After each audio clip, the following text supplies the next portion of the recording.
Salut à toutes et tous, c'est Jaf. Aujourd'hui dans Bibi Blabla, nous allons voir la quatrième partie de notre série le plus important en home studio. Et aujourd'hui, on va parler des enceintes et des monitors. Voilà, donc en attendant le visionnage qui va bien entendu, les amis, être passionnant, je vous invite à vous abonner à ma chaîne YouTube et à cliquer sur la petite cloche par-ci ou par-là afin d'être averti des prochaines vidéos qui vont sortir. On se retrouve après le... Je ne l'ai pas fait depuis longtemps, ça m'a manqué. Donc on se retrouve après ça, après le jingle, donc pour parler du plus important en home studio, la partie 4. Et on va parler aujourd'hui des écoutes ou des monitors. A tout de suite.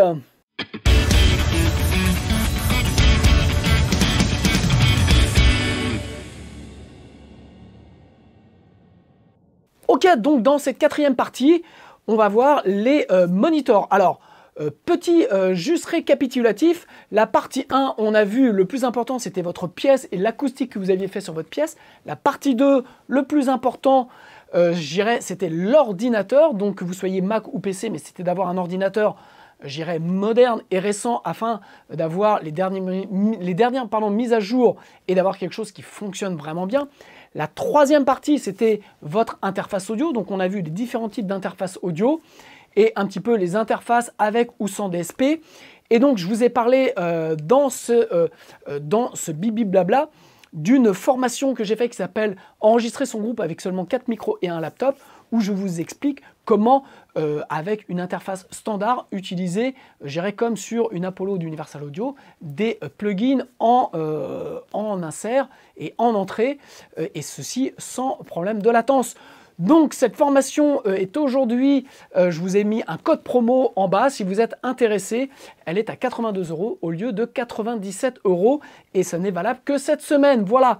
Et donc cette quatrième partie, on va voir les enceintes et l'importance des monitors. Il y a aussi, je dirais là-dessus, des légendes urbaines. Il y a plein de choses qui circulent. Vous avez beaucoup de marques d'enceintes. Donc, je dirais un petit peu comme d'hab, je vais pas, je suis pas là pour dire du mal de telle marque ou pas telle marque. Je dirais, on s'en fout. Moi, je vais vous dire un petit peu mon point de vue. Donc, vous voyez derrière moi, il y a des NS10 que j'ai acheté en 2003 lors de la mise en place de mon premier studio que j'avais fait. Et pour la petite histoire, je les avais achetés à Pigalle. Et c'était la dernière paire qu'il y avait sur Paris, puisque c'est le moment où Yamaha a arrêté de fabriquer les NS10. Et donc j'ai acheté la dernière paire parisienne. Ça, c'est la légende, c'est le vendeur en tout cas qui me l'a dit. Mais c'est vrai qu'on savait qu'il n'y en avait déjà plus beaucoup avec la personne avec qui je suis allé acheter les enceintes. Et donc, on a acheté ces enceintes. Et d'ailleurs, le cône au milieu, il avait pris un pet. Et on n'a jamais réussi à le remettre. Mais bon, elles sont, je dirais, dans leur jus. Elles sont d'époque. Donc, voilà, j'ai des NS10. Et j'avais acheté en même temps, j'avais acheté des Genelec 1031. Et en fait, j'ai jamais pu me faire au Genelec 1031. Donc, faut savoir que le couple NS10 Genelec 1031, c'était un peu le grand classique qu'on trouvait dans tous les studios d'enregistrement au début des années 2000. C'était vraiment voilà, le couple un peu parfait et ce qui permettait d'avoir, je dirais, un petit peu des enceintes à des prix malgré tout, je dirais, accessibles. Puisque les NS10 n'ont jamais coûté très cher. Par contre, les Genelec 1031, de mémoire, on était encore en francs, mais ça valait déjà un petit bras. Je crois que c'était 5 ou 6 000 francs l'unité. Donc, je crois que j'avais payé la paire un peu plus de 10 000 francs. Voilà, donc je vous fais ça de mémoire. Bref, les Genelec 1031, moi, j'ai jamais pu m'y faire. Je n'ai jamais aimé la courbe qu'avaient ces enceintes. Alors, au début, ça ne me dérangeait pas trop parce que de toute façon, je ne savais pas trop ce que je faisais. Je n'y comprenais pas grand-chose. Mais au fur et à mesure de mon éducation et de mon apprentissage, je me suis retrouvé vraiment à avoir du mal à travailler avec les NS10, avec les Genelec 1031. Donc je les ai revendus et je suis resté 2 ou 3 ans juste avec mes NS10. Et en 2005, je crois que j'ai acheté les Tannoy qui venaient de sortir, puisque je cherchais quelque chose qui était beaucoup plus médium. Et donc les Tannoy remplissaient très bien cette affaire-là. Voilà, donc c'est des enceintes, les Tannoy, qui ne sont pas très très chères. Vous pouvez les trouver, je crois, il y en a pour 400 € la paire. Donc vous voyez, ce n'est pas des enceintes super chères, c'est des 8 pouces. Mais voilà, moi, elles me conviennent bien. Alors, vous avez un petit peu, comme je disais, il y a plein de légendes urbaines. Vous avez des studios où il y a des superbes écoutes. Moi, j'ai eu la chance de travailler dans un studio, enfin de faire une séance une fois dans un studio qui s'appelle Studio Besco, donc qui est un des plus beaux studios d'enregistrement qui a été fait récemment par des potes à moi. Et donc, c'est un studio qui est magnifique. Vous avez à peu près tout ce qui se fait de mieux aujourd'hui en termes de studio d'enregistrement, que ce soit en termes d'instruments, de guitare, de batterie, de préampli. Vous avez une Neve, une SSL, une Dual Reality, je crois que ça s'appelle. Bref, vous avez absolument tout. L'acoustique est juste magique. Et dans la control room, vous avez notamment des systèmes Amadeus qui ont été faits spécialement pour la pièce. Et pour avoir écouté des choses dessus, je peux vous dire que c'est absolument grandiose, puisque vous pouvez mettre le volume super fort et vous n'avez pas de distorsion, vous n'avez pas de fatigue d'écoute. Vraiment, tout est prévu dans la pièce pour pouvoir travailler à fort volume. Donc ça, malgré tout, c'est un super beau jouet que vous et moi, on ne peut pas se payer. Et on peut aller travailler dans ce studio-là, mais bon, voilà, je dirais, on est bien souvent confronté à des problèmes de budget. Et donc, c'est malgré tout des studios où, je dirais, il faut un minimum de budget pour pouvoir y aller. Mais en tout cas, c'est vraiment un studio qui est juste magique avec tout ce qu'il y a. Et le rapport qualité-prix est imbattable. Donc j'ai pu écouter sur ces Amadeus et je peux vous dire que ouais, c'est grandiose. Maintenant, j'ai aussi travaillé pour avoir fait Mix with the Master avec Andrew Cheps au studio La Fabrique, donc à Saint-Rémy-de-Provence. Et il y avait des colonnes Barfoot, donc vraiment le haut de gamme chez Barfoot, donc qui était plus haut que moi. Et en fait, on a commencé à travailler un petit peu là-dessus. Et Andrew, lui, ne travaille qu'avec des vieilles Tannoy. Donc, c'est je me souviens plus la référence, mais je peux vous retrouver ça. Mais bref, vous tapez Andrew Cheps Tannoy et vous allez retrouver les références qu'il utilise. Donc, c'est des vieilles enceintes hi-fi des années 70.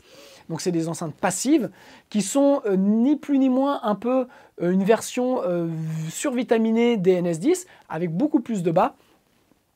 Et en fait, pour être passé puisque lui, il ne travaille qu'avec ça, on a commencé à écouter sur les Barfoot. Donc les Barfoot, pareil, je vais vous mettre une image, vous allez voir un peu ce que c'est. C'est des enceintes qui valent très très très très cher. Et en fait, à la comparaison, on préférait tous écouter sur ces petites Tannoy. Voilà. Donc le truc avec les enceintes, avec les écoutes, c'est que c'est un petit peu ce qui vous convient. Donc quand on regarde un petit peu des grands noms du mix, vous avez donc Andrew Cheps qui mixe avec des Tannoy SRM10B, vous avez Chris Longridge qui mixe essentiellement sur des NS10. Alors maintenant, c'est Avantone qui a ressorti les NS10, donc c'est vraiment la reproduction fidèle des NS10, et donc qui sont, je dirais, signés par CLA. Vous avez Jack Wire King qui mixe aussi sur des KRK. Enfin bon, voilà, vous avez... Alors après, ils ont aussi des systèmes en fion, ils ont aussi des systèmes un peu plus importants, mais pour reprendre, et puis je pense à Andy Wallace qui mixait lui sur des Genelec 1031, donc vous voyez des choses assez classiques. Et tous ces mecs-là, en fait, ont mixé des albums qui sont quasiment parfaits, pour certains, qui sont vraiment... qui passent partout, et ça a été mixé sur des petites enceintes. Alors, comme je disais un petit peu dans la première partie de cette série, l'importance n'est pas tant les écoutes, c'est ce triptyque entre vos écoutes dans votre pièce, donc dans votre acoustique, donc ça c'est super important, et c'est ensuite ces enceintes dans vos oreilles. Donc voilà, on n'entend pas tous de la même manière, on n'a pas tous les mêmes envies. Comme je vous disais, moi quand j'ai acheté mes Tannoy, je les ai achetés parce que c'était un petit peu un refus de ce que j'avais sur les Genelec.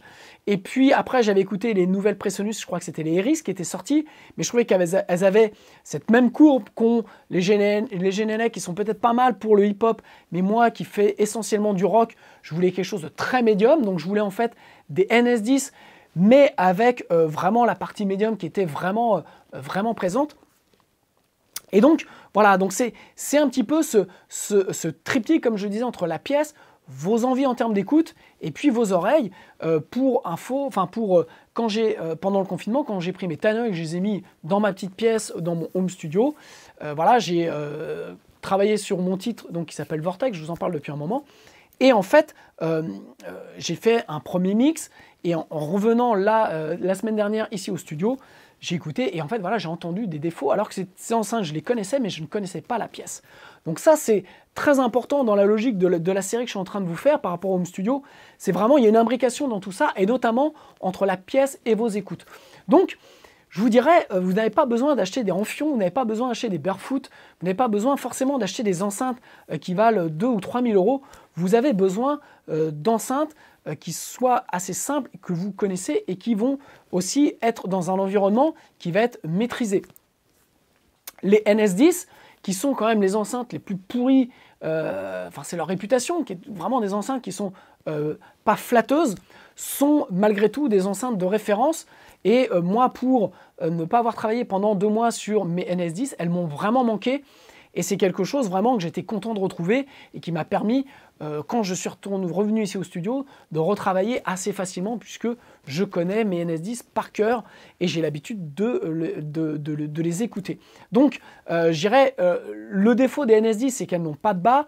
Moi, j'ai compensé, et notamment suite au stage que j'ai fait donc avec Andrew Cheps, puisque j'ai discuté avec son assistant de l'époque, Manuel, qui m'a dit, parce que je trouvais que les Tannoy, c'est vrai, d'Andrew étaient super bien, parce qu'il y avait le côté NS10, mais avec du bas, et il m'a dit, si tu as des NS10, mets un sub, simplement, tu vas voir, ça va fonctionner. Et en fait, ce que j'ai fait, c'est que je suis rentré, j'avais un sub Yamaha, mais home studio, enfin home cinéma, et je l'ai pris, je l'ai branché, j'ai fait mon truc, j'ai trouvé mon sweet spot, et voilà, j'ai le côté des NS10 que j'aime dans le médium, avec malgré tout le renfort sur le kick et sur la basse, où je descends plus bas grâce à mon sub. Donc, vous voyez, c'est un peu du bricolage, mais ça fonctionne super bien, j'ai mes repères et je les connais par cœur. Donc c'est comme les Tannoy, je sais que quand je passe de NS10 au Tannoy, je passe notamment, quand je mixe, je passe sur les Tannoy pour les guitares, au moment où j'en suis sur les guitares. Avant, je mixe essentiellement sur les NS10.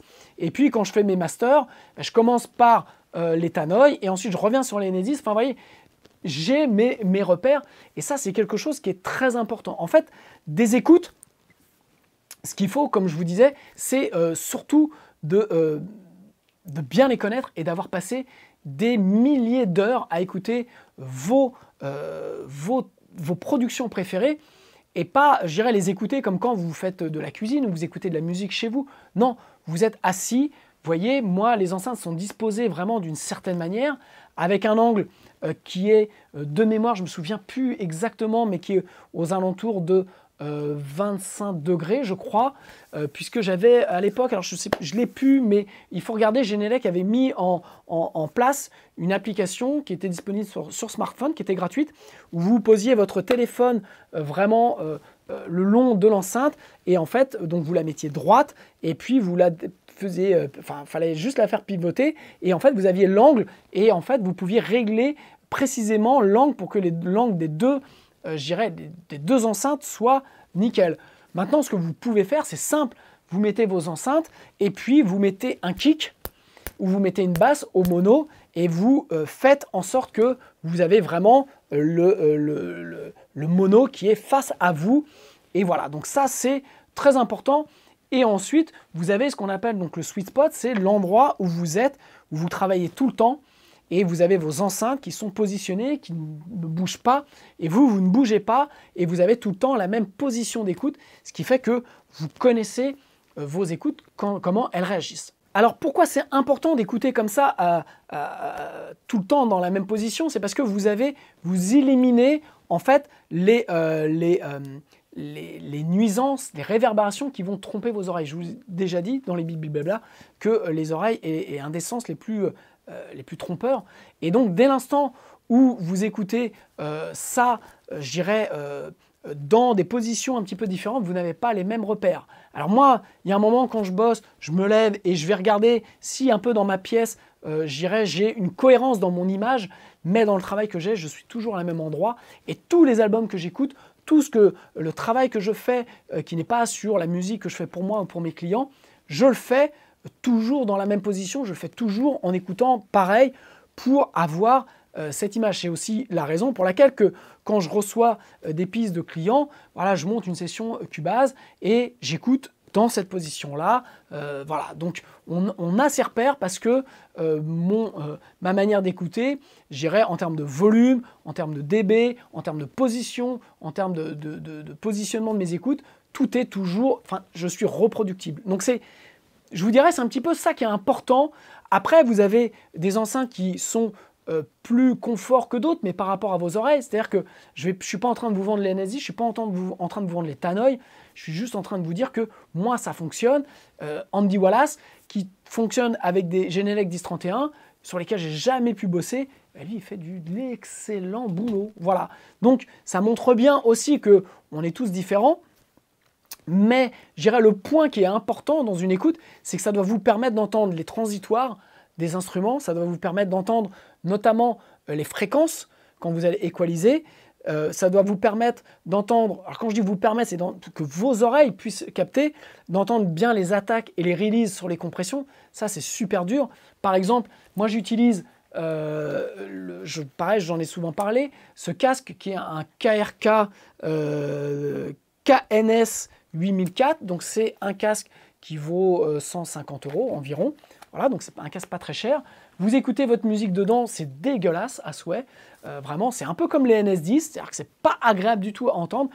Par contre, pourquoi j'aime beaucoup ce casque, c'est qu'il m'évite de faire des erreurs. Quand j'ai vraiment besoin d'avoir quelque chose de précis sur notamment mes compressions, les attaques et les releases, j'utilise ce casque-là parce que j'entends vraiment le bon réglage, chose que j'entends moins sur des Tannoy ou même sur les NS10. Donc vous voyez, c'est une question de repère. J'ai ces deux enceintes, j'ai mes petites Sony que vous voyez ici. Donc ça, c'est des Sony, c'était des enceintes d'ordinateur, début des années 2000, voilà, elles sont très vieilles, qui étaient à un pote à moi. Et il avait acheté donc avec son ordinateur Sony. Et puis il y a 10 ans, il me les a, puisqu'il ne les utilisait plus, il me les a donnés. Et parce que c'est des enceintes que j'aime bien écouter. Quand j'ai quasiment fini mes mix ou quoi, je passe dessus parce que pour le coup, si j'ai mal réglé mes charlets ou mes overheads, je l'entends tout de suite, ça se met tout de suite à x. Et donc voilà, c'est un repère pour moi. J'ai une image que je connais. Donc voilà, c'est des enceintes de merde, mais que je connais parce que j'ai écouté plein de choses dessus. Donc vous avez plein de possibilités. Vous avez aussi notamment aujourd'hui moi ce qui m'intéresserait de tester, je ne vous cache pas, c'est les IK multimédia, donc les MTM iLoad. Donc c'est des enceintes 3 voix avec qui sont vendues donc avec des DSP dedans, donc et notamment un micro où en fait ça prend en compte l'acoustique de la pièce, et c'est des enceintes de proximité, donc qui se mettent vraiment devant, qui sont pas très grosses, qui valent quand même, il y en a pour 700 € la paire, mais voilà, vous pouvez régler, il va prendre en compte votre pièce, et il y a plein de choses qui fait qu'en plus, ce qui paraît, vos oreilles ne fatiguent pas. Donc ça, c'est quelque chose que j'aimerais vraiment bien tester, et si le distributeur m'entend, je ferai bien un bibi blabla sur ces enceintes.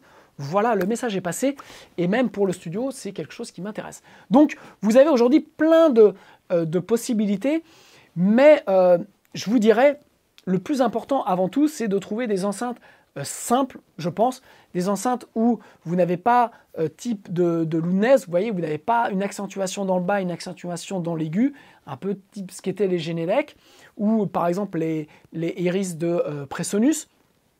Voilà, moi je n'arrive pas à entendre avec.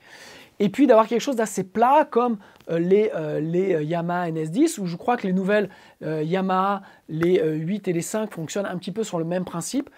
Et puis en fait, c'est cette relation entre votre pièce, l'acoustique de votre pièce, la manière dont vous allez positionner les enceintes, et puis l'endroit que vous allez travailler. Moi, au-dessus de moi, vous ne voyez pas, mais au-dessus de moi, j'ai de la mousse qui évite en fait la réverbération du son en haut et de revenir. Donc vraiment, j'ai toute une disposition d'enceinte, de mousse juste au-dessus de moi qui me permet d'éviter ce type de problème. Donc voilà, donc ça c'était les points que je voulais faire rapidement dans ce bibi blabla consacré au plus important dans le home studio, donc sur la partie moniteur enceinte, c'est que vous avez une gamme de prix qui va de très cher à pas cher du tout. Mais pas cher du tout, ça ne veut pas dire que ce sont des enceintes de merde. Donc pour exemple, moi les Tannoy que j'ai ne sont pas très chers et pourtant ce sont des enceintes, j'en suis vraiment très très content. J'ai une reproduction de ce que je fais, quand après je l'écoute sur n'importe quel support, enfin je retombe sur mes pieds. Donc voilà, donc ça c'est le plus important, c'est de vous dire que ce que vous faites chez vous, peu importe le son qu'ont vos enceintes, vous n'êtes pas forcément là pour écouter en tant qu'auditeur, donc d'avoir un confort avec beaucoup de bas, enfin voilà, quelque chose que vous aimez, mais vous êtes là pour avoir quelque chose de reproductible et quelque chose de fidèle qui va passer partout. Et ça, c'est la qualité première d'une écoute, c'est-à-dire que ce qu'elle va vous donner, vos oreilles vont l'entendre et vont le comprendre, donc vous allez pouvoir travailler. Après, comme je vous le dis, les NS10, c'est pas ce qu'il y a de plus excitant quand on écoute son mix dessus, mais ce que je sais aujourd'hui, c'est quand j'écoute mon mix et qu'il sonne de telle manière, je sais qu'il va sonner partout pareil. Et je dirais, dans le travail que l'on a à fournir, en home studio ou en studio, c'est ce qu'il y a de plus important. Et c'est bien aussi pour ça que beaucoup de studios ont des NS10, ont eu des NS10, parce que c'est une référence. C'est-à-dire que ces enceintes-là, dans un environnement, j'irais, travaillé et plutôt neutre, vous permettent de toucher, de voir juste. Et le truc, c'est qu'on dit, quand ça sonne sur des NS10, ça sonne bien partout. C'est vrai, maintenant, il faut bien connaître ces NS10, mais comme je vous dis, vous pouvez le faire ça avec n'importe quel type d'enceinte. Mais ne vous trompez pas, les enceintes doivent être adaptées, 1, à votre budget, 2, aussi à vos oreilles. Et difficile aujourd'hui d'acheter des écoutes sans les avoir écoutées avant. Maintenant, si vous les écoutez dans le magasin avec du bruit ambiant, sincèrement, il n'y a aucun intérêt. Donc, le truc, c'est déjà d'avoir une acoustique qui est déjà un peu réglée chez vous et de bien positionner vos enceintes. Allez voir tout un tas de tutos sur YouTube. Vous avez des tutos pour savoir comment à peu près positionner ces enceintes. Maintenant, le truc qui est aussi simple, comme je vous le dis, c'est d'avoir une image. Moi, je sais que mes Tannoy sont positionnés pour avoir vraiment l'image de la stéréo, notamment sur les guitares, quand j'ai des gauche-droite et quand j'élargis, jusqu'où je peux élargir. Et voilà, donc en fait, c'est aussi l'expérience qui va vous donner comment placer vos enceintes. Mais écoutez, je vous dis, prenez des albums de référence, de grands noms, mettez-les et regardez un petit peu comment vous allez avoir, je dirais, une image, parce que en fait, vos enceintes doivent, plus que vous donner du plaisir, comme je disais tout à l'heure, doit être reproducteur ou reproductrice d'une image, je dirais, de votre stéréo. C'est-à-dire que moi, quand je mixe, c'est comme un écran de cinéma, c'est-à-dire que je dois avoir vraiment quelque chose de large et mes Tannoy positionnés comme elles le sont aujourd'hui me permettent d'accéder à ça. Donc voilà ce que je peux vous dire sur les écoutes. J'ai essayé comme d'habitude, vous donner un petit peu mon point de vue et surtout les points sur lesquels il faut s'axer, c'est-à-dire ne pas forcément penser que des écoutes chères, si vous n'avez pas des écoutes chères, vous ne pouvez pas mixer dessus. C'est faux. Il y a plein d'albums qui ont été mixés sur des NS10.